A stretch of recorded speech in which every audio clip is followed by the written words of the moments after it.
किसी जंगल में एक उल्लू रहता था। उसे दिन में कुछ दिखाई नहीं देता था, इसलिए वह दिन भर एक पेड़ पर अपने घोंसले में छिपकर रहता था। सिर्फ रात होने पर ही वह भोजन के लिए बाहर निकलता था। एक बार की बात के गर्मियों का मौसम था। दोपहर का समय था और बहुत तेज धूप थी। तभी कहीं से एक बंदर आया और वह उल्लू के घोंसले वाले पेड़ पर आकर बैठ गया। गर्मी और धूप से परेशान बंदर ने कहा, "ऊफ, बहुत गर्मी है। आकाश में सूर्य भी आग के किसी बड़े गोले की तरह चमक रहा है।" बंदर की बात को उल्लू ने भी सुन लिया। उसे रहा नहीं गया और बीच में ही बोल पड़ा, "ये तुम झूठ कह रहे हो? सूर्य नहीं, बल्कि अगर चंद्रमा के चमकने की बात कहते तो मैं इसे सच मान लेता।" बंदर बोला, "भला दिन में चंद्रमा कैसे चमक सकता है? वह तो रात में चमकता है और यह दिन का समय है, तो दिन में सूर्य ही चमकेगा। यही कारण है कि सूर्य की तेज रोशनी की वजह से बहुत ज्यादा गर्मी हो रही है।"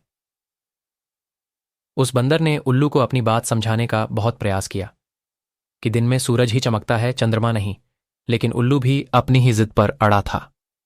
इसके बाद उल्लू ने कहा, "चलो, हम दोनों मेरे एक मित्र के पास चलते हैं, वही इसका निर्णय करेगा।" बंदर और उल्लू दोनों एक दूसरे पेड़ पर गए।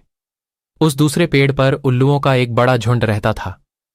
उल्लू ने सभी को बुलाया और उनसे कहा कि दिन में आकार में सूर्य चमक रहा है या नहीं, ये तुम सब मिलकर बताओ। उल्लू की बात सुनकर उल्लुओं का पूरा झुंड हंसने लगा। वह बंदर की बात का मजाक उड़ाने लगे। उन्होंने कहा, "नहीं, तुम बेवकूफों जैसी बात कर रहे हो। इस समय आकार में तो चंद्रमा ही चमक रहा है और आकाश में सूर्य के चमकने की झूठी बात बोलकर हमारी बस्ती में झूठ का प्रचार मत करो।" उल्लुओं के झुंड की बात सुनने के बाद भी बंदर अपनी ही बात पर अड़ा हुआ था, जिस देखकर सभी उल्लू गुस्सा हो गए और वे सारे के सारे बंदर को मारने के लिए उस पर झपट पड़े। दिन का समय था और उल्लुओं को कम दिखाई दे रहा था।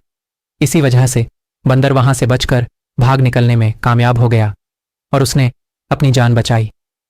कहानी से सीख पंचतंत्र की।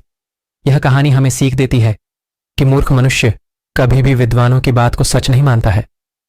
ऐसे मूर्ख लोग अपने बहुमत से सत्य को भी असत्य साबित कर सकते हैं।